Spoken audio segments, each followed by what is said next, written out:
Olá, boa noite. Primeiro, obrigado aí pelo Adriano, todos os organizadores aí pelo convite. Em seguida, eu queria fazer um comentário. O pessoal já está cansado porque ficou uma apresentação longa. Fazer uma reflexão, na verdade, mais do que uma exposição. É uma reflexão do que seria esse convite para falar. O Adriano tinha me convidado para fazer uma reflexão sobre a interface entre propriedade intelectual, grandes eventos, direitos. Né? O que teria sido essa fala ano passado e o que ela é hoje após a realização da Copa do Mundo. É sobre isso. E por que o que eu falaria um ano atrás não tem nenhuma relação com o que efetivamente aconteceu. E por que não tem nenhuma relação? O que aconteceu de diferente do que era previsto? Conto para vocês primeiro o problema e depois para a gente pensar junto tentar entender o que aconteceu. O problema é o seguinte: quando foi aprovada a Lei Geral da Copa, em 2000, começou a tramitar faz 2010, mais ou menos, não é? Uma das exigências da FIFA, a FIFA tem um conjunto de exigências para a realização da Copa do Mundo, não é? E o Brasil assinou lá um termo de compromisso com a FIFA para a realização da Copa do Mundo, com exigências absurdas, não é? Mas algumas delas tinham respeito à liberdade de expressão. Né, e utilizando de alguns mecanismos de proteção de propriedade intelectual. Por conta disso, meu grupo de pesquisa que trabalha com propriedade intelectual, a gente fez um pequeno parecer, levantando o caso, o que tinha acontecido em outros lugares, a tradição de protestos contra a realização de grandes eventos esportivos. A gente preparou um parecer técnico que subsidiou a ação. No caso da oposição, veja só, eu subsidiei o PSDB. Que era quem estava fazendo oposição à Lei Geral da Copa, não é? Tinha algumas pessoas assim da esquerda, o PSOL tava, o PDT fez um pouco de oposição, mas quem tinha força política era o PSDB.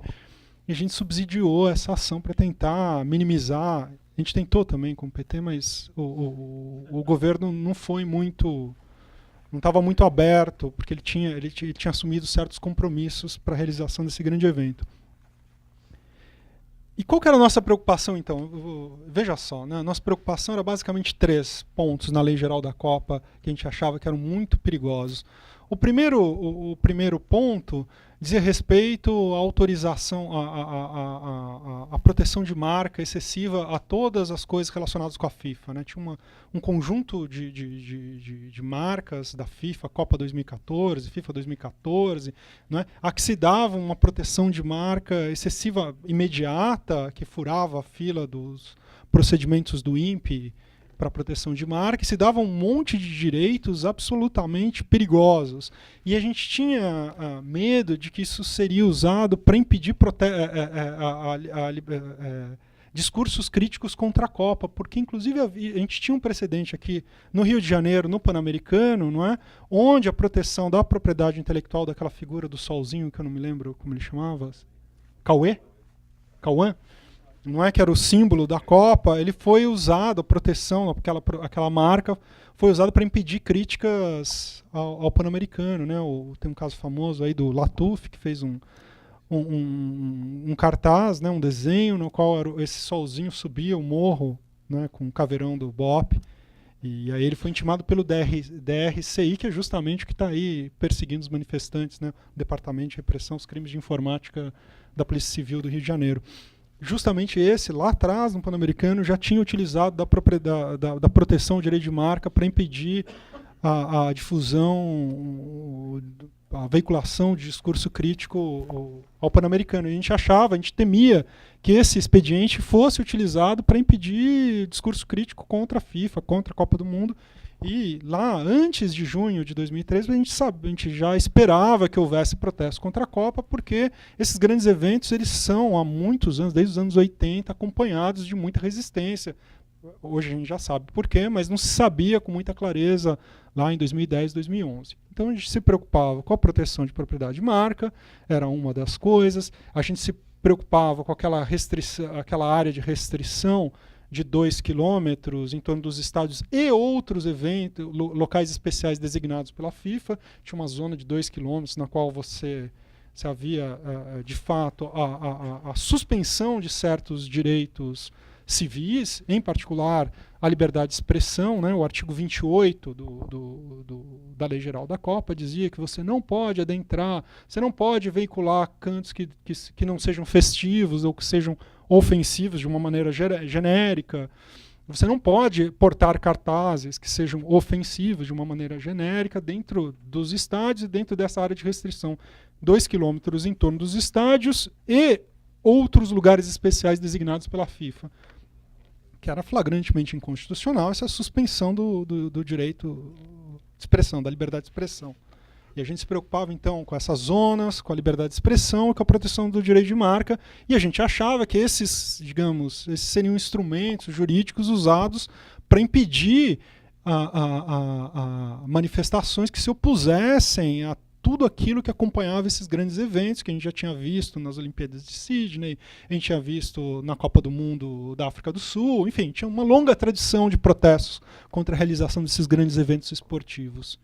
E curiosa, enfim, a gente subsidiou, escreveu esse parecer, isso foi utilizado lá pelo PSDB para tentar barrar, sem sucesso. Depois isso foi usado para subsidiar uma ação, uma ação de inconstitucionalidade que o PSDB também fez contra a Lei Geral da Copa, esse artigo 28, que diz que você não pode ter um cartaz, e que caiu, que o STF referendou, embora seja assim, uma coisa absurda.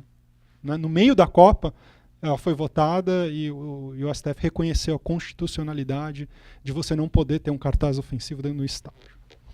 Pois bem, mas o que é relevante? Isso eu teria dito, se esse evento tivesse sido realizado no passado, eu teria falado sobre isso, sobre os perigos. Mas a questão é que nada disso foi relevante. Nada disso foi relevante. Os problemas relacionados ao impedimento da liberdade de expressão e suspensão dos direitos civis não passou por nenhuma modificação legal. Nenhuma modificação jurídica. Você veja bem, essa Lei Geral da Copa impedia a vaia da Dilma. O pessoal tem mandado tomar no cu. Alguém foi preso? Não foi. Esse expediente não foi utilizado para impedir as pessoas de xingarem a Dilma, mandarem tomar no cu, vaiarem o hino do Chile.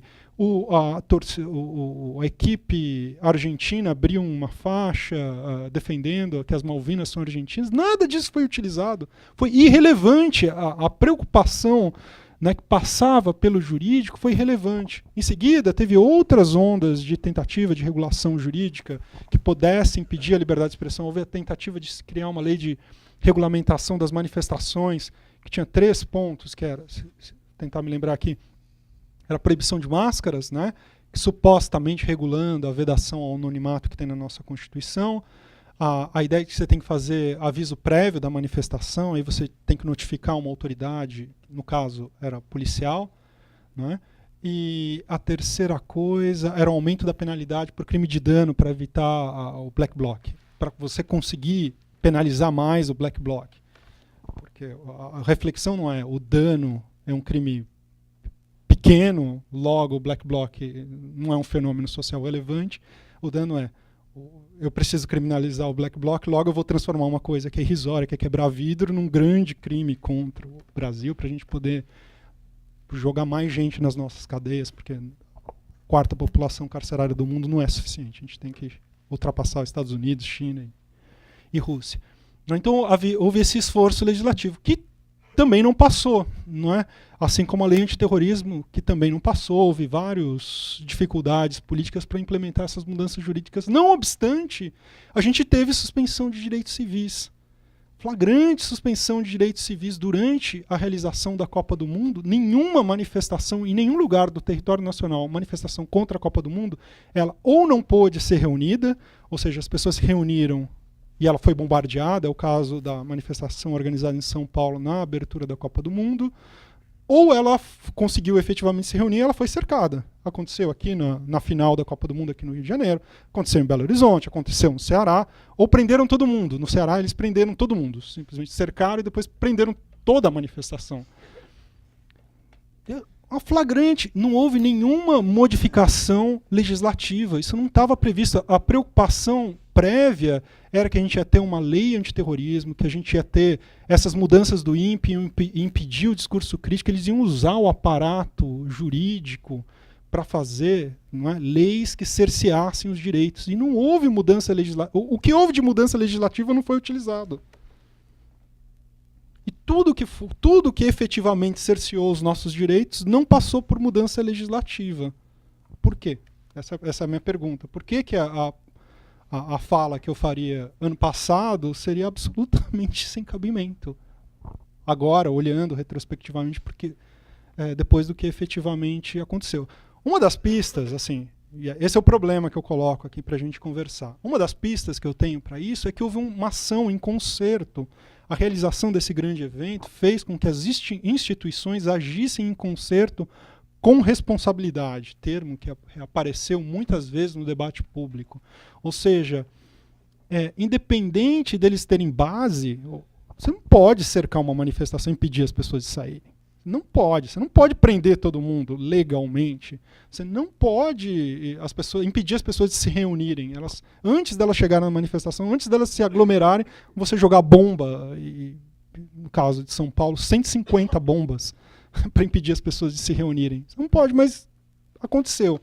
Como é que isso aconteceu? Isso só pode acontecer quando há uma ação em concerto de todas as instituições. Ou seja, o Ministério Público tem que estar alinhado com a Justiça, que tem que estar com os juízes, que tem que estar alinhado com os meios de comunicação, que tem que estar alinhado com a polícia e que o governo e todos os níveis de governo têm que estar alinhados. Ou seja, tem que ter uma grande orquestração das instituições brasileiras unidas num sentido de responsabilidade, um termo que foi usado, ou seja, nós assumimos esse compromisso, seja ele certo ou errado, de realizar esse grande evento, e agora o nome do Brasil está aí diante do mundo e a gente precisa fazer essa coisa acontecer sem nenhum tipo de transtorno.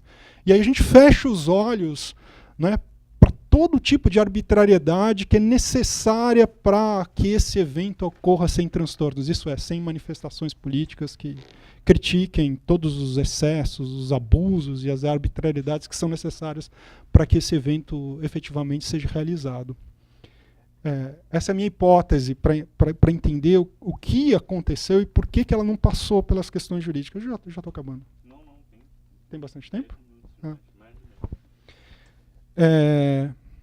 Essa é a minha hipótese. Mas assim, a gente pensa, mas tudo bem, isso foi um fenômeno.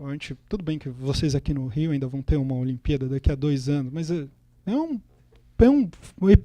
uma coisa assim, momentânea. A gente suspende os direitos civis durante um mês, não é, de realização desse grande evento, e depois tudo volta à normalidade. Essa é uma segunda questão. A primeira é entender o que aconteceu. A segunda é quais os efeitos do que aconteceu. Uma experiência como que a gente acabou de passar pela Copa do Mundo, a gente sobrevive a ela, ou seja, as instituições, esse arranjo institucional que permitiu que a suspensão de direitos acontecesse sem nenhuma mudança legislativa ou jurídica, ela não deixa traços depois do que ela acontece. E aí eu concluo fazendo uma reflexão sobre a natureza desses direitos civis e por que eu acho que isso é profundamente preocupante. Os direitos civis, que são esses primeiros direitos básicos, liberdade de expressão, liberdade de reunião, proteção à intimidade, esses são os primeiros direitos que foram, né, na teoria da evolução dos direitos, né, eles aparecem lá no século XVII na luta contra o absolutismo. E eles são direitos de natureza negativa, porque eles não são direitos que dizem que... Eles são, na verdade, proibições ao poder do Estado. Eles são limitações do poder do Estado porque eles nascem da batalha da burguesia contra o Estado absolutista, não é? E, digamos, desse trauma originário que fez surgir as instituições democrático-liberais, chamadas democrático-liberais, na luta contra o absolutismo. E fala, não pode. O que é direito de propriedade? O Estado não pode tomar minha propriedade. O que é direito de liberdade de expressão? O Estado não pode cercear o que eu falo. O que é proteção à intimidade? O Estado não pode pôr o pé na porta e entrar na minha casa sem um mandato judicial.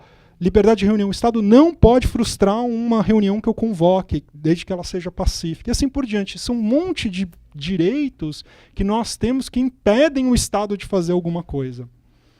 Esses direitos eles são muito importantes porque eles são uma espécie de barreira ao abuso do Estado, porque a burguesia nasceu lutando contra o abuso do Estado absolutista do antigo regime. Acontece que, justamente por essa característica negativa contra o poder do Estado, uma vez que você flexibiliza isso, que você cria poros para isso, é muito difícil que o Estado se recolha aonde ele estava anteriormente. E a gente tem uma experiência disso porque, na experiência social brasileira, de uma sociedade profundamente marcada pela desigualdade de classe, a gente pode chutar aí 80% da população jamais experimentou a proteção das liberdades civis. Para as zonas protegidas da classe média e da classe alta, você tem efetivamente garantida a proteção da liberdade civil. A polícia ela não entra em Ipanema ou na Vila Madalena e põe o pé na tua porta e entra na tua casa sem um mandato judicial. Isso não acontece, não é? Você tem todos, você não é preso sem o devido processo legal. A gente sabe, né, que metade da população carcerária brasileira está presa sem julgamento, mas isso não acontece com uma pessoa que tem capacidade de constituir advogado. Esse tipo de abuso acontece com setores que são desprotegidos, que é 80% da população brasileira. E a gente tem, na experiência histórica dos movimentos sociais brasileiros, muita dificuldade de fazer o Estado se expandir, ou seja, reconhecer os direitos civis desses 80% é o Estado regredir, é o Estado a gente criar barreiras de proteção. Não estamos falando de revolução social, não estamos falando de nada. Estamos falando assim de garantir, de estender e universalizar essa proteção que as pessoas da classe média já experimentam, não é? Estender para todos os cidadãos. Não é nada muito revolucionário, é apenas direitos civis.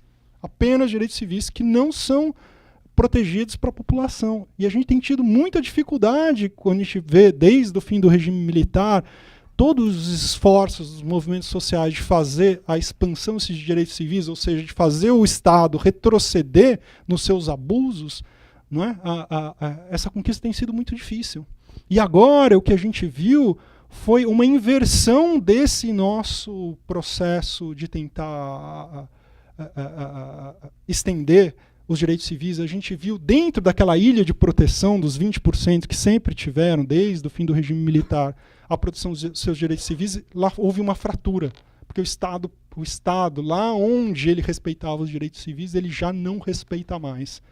E há sérias preocupações se essa experiência, não é, efetiva das instituições agirem em concerto, não é, suspendendo direitos civis, se o Estado vai conseguir se recolher à sua posição anterior e voltar a reconhecer os direitos civis. E essa perseguição que a gente tem visto recentemente ativistas, para mim é um pouco a demonstração de que o Estado não retrocedeu uma vez passada a Copa e voltamos a uma situação pré-Copa. A gente está numa situação diferente, qualitativamente diferente.